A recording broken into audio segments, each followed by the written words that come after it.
So hello Lakocheros! New day, new video na naman tayo dito lang sa Kaohsiung City. Dito tayo sa southernmost part ng Taiwan, the last part ng Taiwan. So ito ngayon, visit tayo sa Dragon and Tiger Pagodas. Ito yung famous dito sa Kaohsiung. And yan nga yung water lily ponds. But unfortunately, walang nag-bloom na water lily kasi off-season ngayon. Ayan, so iyan yung Dragon Pagodas. Ayan, super laki niya and super majestic talaga. Mamamangha ka talaga. Ayan, dyan siya kalaki and eto itutour natin kung gaano siya kahaba yung Dragon Pagodas. Meron din sa gilid nito yung separate na Dragon and Tiger Pagodas. But disclaimer lang, it's closed kasi under renovation siya. Kaya kayo magbabalak na pupunta dito sa Kaohsiung, close po yung Dragon and Tiger Pagodas. Itong Dragon Pagodas alone, ito lang yung makikita mo dito. Yan, sa pond na yan, super madaming mga turtles. So, may enjoy din yung mga bata sa mga turtles dyan. Ayan. So, ito na nga, nag-visit kami sa harap ng Dragon Pagodas mismo. Itong pinakamalaking Kaohsiung Temple. No? At saka, super mamamangha ka kasi very architectural yung design and very intricate. Kaya, pasukin na natin siya. Ayan. So, ito na nga yung first floor ng temple nila. Super ganda ng ceiling pa lang up to the wall. Ayan, makikita mo, very architectural and very intricate talaga yung design.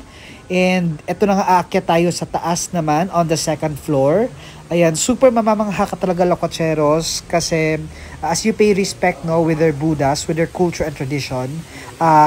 Eto naman nga, kitang-kita yung very architecture and pagka-artistic talaga ng mga Taiwanese. Ayan. So, dito naman tayo sa third floor. Ayan, nakaakyat na kami sa third floor. Super ganda din dito. So, every floors, may mai-offer talaga siya na magandang view. And of course, solemn din siya with the Buddhist or mga Taiwanese na nagpupunta dito to pay their respect. Ayan. So, yun na nga, may isa nakahawak siya na incense. Ayan. So, namangha talaga ako sa ceiling niya. Everything is gold and super intricate yung design. Pinag-isipan talaga. And very clean yung ano nila. Very clean, solemn, and peaceful yung temple nila sa loob. Ayan. Yung mga design. Ayan. So, sa buong tour ko dito sa temple, nakatunganga lang ako at saka naka sa ceiling, no? Naka-focus yung attention ko sa ceiling. Ito na nga naman is yung fourth floor. Ito yung pinaka-top foremost floor dito sa Kaohsiung Temple. So, itong pinakataas, on the fourth floor, ayan, matatanaw mo sa baba, itong parang dragon fountain naman. Ayan. So, meron siyang 8 dragons surrounded by water lilies and may mga koi din inside.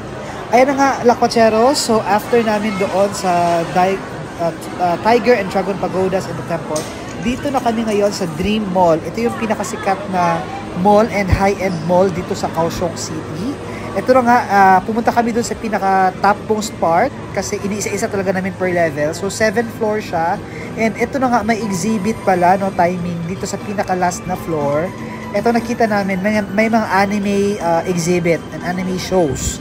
Kaya, super tuwa din kami at saka na-timingan namin itong mga designs dito, no, mga exhibit. Kaya unlimited pictures kami dito.